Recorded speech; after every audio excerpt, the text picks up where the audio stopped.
We all know that Senator Hall well from his time here in this House. He is both intelligent as well as thoughtful and fair-minded. And those attributes will serve him well on the Agricultural Labor Relations Board. There was a full and public hearing in the Senate Rules Committee to consider the governor's appointment of Senator Hall to the board, which any member of the public was given an opportunity to raise issues as well as questions with regards to his appointment. And in fact, many members of the public did come forward to speak both in favor as well as those who opposed his nomination. In response to some of these concerns raised at the hearing, a commitment was made to both Senator Canella, the senator from Ceres, as well as to myself and others, that he would reach out to the farmers and the growers to schedule meetings to discuss issues of concern to them, as well as their experience with regards to the board. Members of this House are always free to voice their conscience of confirmation proceedings. And I know that Senator Hall, as a man of integrity and thoughtfulness and comedy, and I am confident that he'll do an outstanding job as a member of the Agricultural Labor Relations Board. Therefore, I respectfully ask for an aye vote. I must say that I'm glad that the voters of my district thought it appropriate to elect me to represent them so I can stand on the floor today, stand here as the Nimbostratus of the state Senate. Look it up. And speak to this nominee and this issue. Like many of you, I received a letter from our colleague, and in the final paragraph, our colleague asked that the Senate's confirmation process remain a model of integrity on this issue. And as a member of this body and a former member of the Rules Committee, I took that declaration very, very seriously. And so I did some homework. I thought that that's what my colleague would expect from each and every one of us. Having been a member of the Rules Committee, I'm familiar with the very thorough process that the Rules Committee staff and Rules Committee members go through in evaluating members who've come before them for confirmation. And so I went to the agenda because I wanted to make sure that I had a solid working knowledge of what the ALRB is and does. I was pleasantly surprised to see that it's one of our most ethnically and gender-based diverse committees or boards currently in the state of California. But again, I wanted to make sure I fundamentally understood the role. As some of you may or may not know, the ALRB has several main responsibilities related to the complaints of unfair labor practices. The General Counsel is required to investigate allegations of unfair labor practices and issue complaints when, based on the investigation, the General Counsel believes the unfair labor practice took place. The board then provides a hearing to hear evidence relative to the complaint and to order a remedy if the complaint is found to have merit. Qualifications of board members.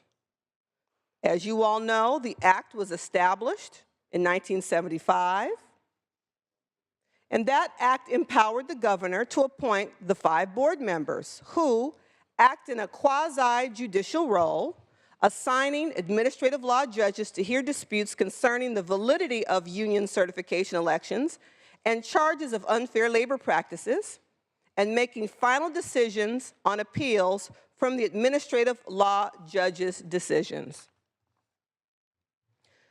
The board, given the critical nature of those actions, has been operating with 2 vacancies since 2006. The Senate Rules Committee put the appointee through a very rigorous hearing. They asked questions relating to administrative issues, staffing, resources, and operations. They asked questions about the timeliness of dispute resolution and how the nominees plan to expedite them. They asked questions, and the nominees talked about the need for additional resources and staffing stability. Apparently, that's been an issue for the organization. They talked about their desire to open additional regional offices and to increase access to ALRB services. They talked about whether or not the Labor Relations Act is still relevant to farm workers today, since it was passed all those decades ago. And again, they talked about the numerous litigation matters that are before the board. In reading the agenda and reading the letter submitted by our colleague and hearing about the additional actions he intends to take to make sure that those who are governed under the auspices of the ALRB, I have every confidence that Mr. Hall will step up and live up to the expectations identified in the act. But the letter that our colleague sent to us went beyond that. It went beyond the core expectations and functions of the ALRB. And today we heard statements about, quote, senatorial behavior. Well, I'm curious about what constitutes senatorial behavior. Is sharing a colleague's personal data over the radio waves senatorial? I wonder. The issue at hand was an after-hours, out-of-the-state capitol exchange that none of us witnessed directly in a bar between adults. Well, colleagues, I would argue that there are many members of this very body who spend countless hours as adults in restaurants and bars in this very city. And I don't know that any of us consider, when we decide whether or not we're going to vote on your bills, co-sponsor your bills, the actions and statements you make as adults out of the building on your own time, whether it's witnessed by colleagues or not. Another colleague raised the issue of ethics.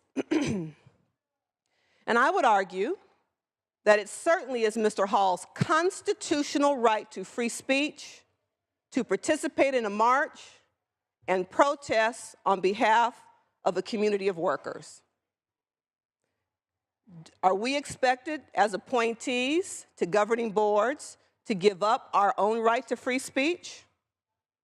I would question that comment as well.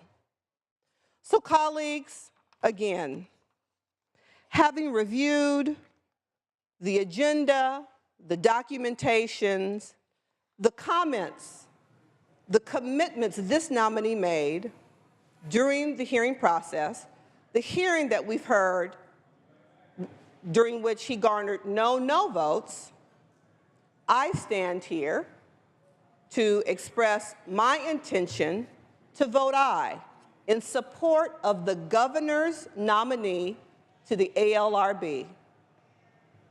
He has expressed or exhibited no behavior that would suggest his inability to live up to the functions required of the board.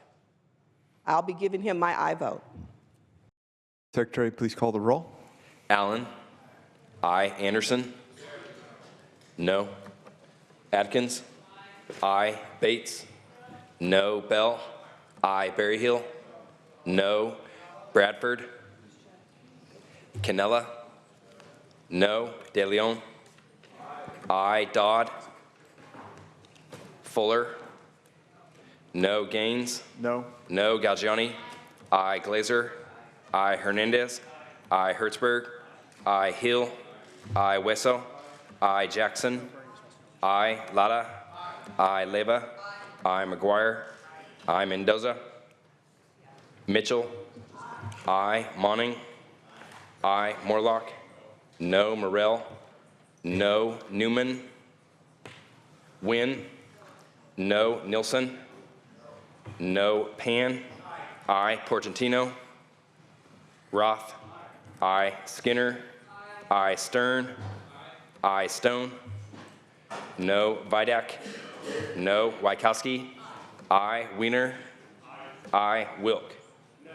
No. Call the absentees, please. Bradford. I, Dodd.